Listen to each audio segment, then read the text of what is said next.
Hello, this is obviously not the full video that I wanted to make about this subject. However, I feel myself getting sick and I really want to get my thoughts out there about this. First off, I want to make it very clear that this video is not about an individual artist. An artist can choose to use a digital tool to make a transformative work.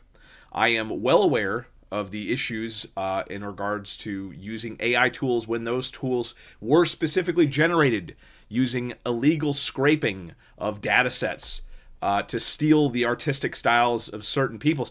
I understand those arguments. I'm going to talk about those arguments in depth. This is not the video for that. In this specific video, I want to address the corporation who is hiring these freelancers. Wizards of the Coast response so far has basically been, oh, hey, we've been working with this guy since 2014 and we just didn't know. We didn't know about the AI art stuff. So this is the stuff that originally people were talking about.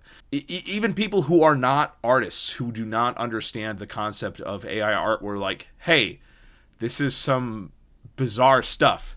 So the artist in question is basically known just for AI art. They don't have any kind of portfolios online with fantasy art.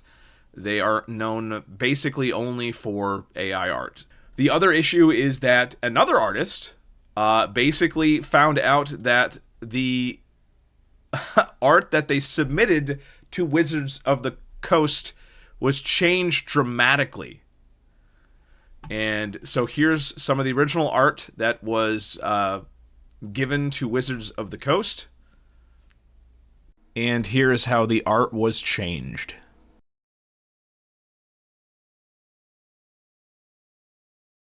That hasn't been addressed at all.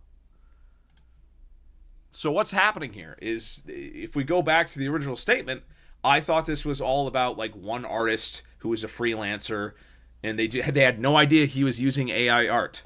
So is this another artist who's doing this, or did they give this art to this person and they used AI art again?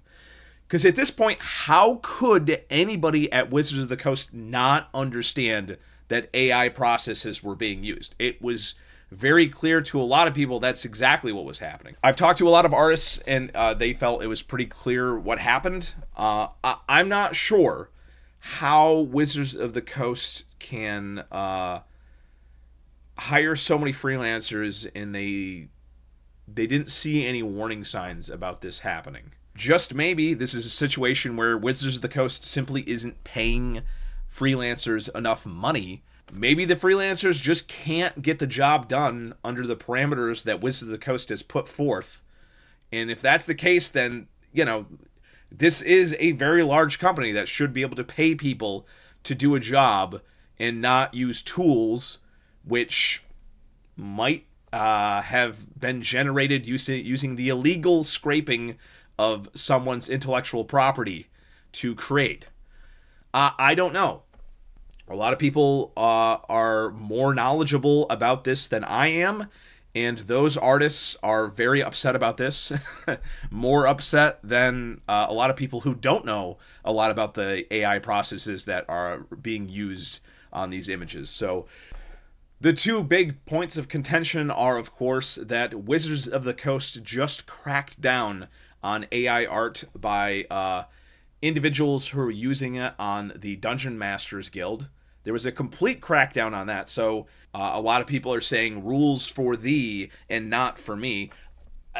Again, I don't know how the different departments could understand the issues and then not talk and then say, hey, we use a lot of freelancers. We got to make sure everybody's on the same page about this. That apparently didn't happen. So little communication. So apparently communication is still the big issue there. So I don't know exactly how great of an argument that is, but it certainly doesn't look great. And of course, this was the worst timing possible because this is the exact point in time when Wizards of the Coast are raising the prices of their books. The MSRP of this book has risen significantly compared to previous releases, and then this happens.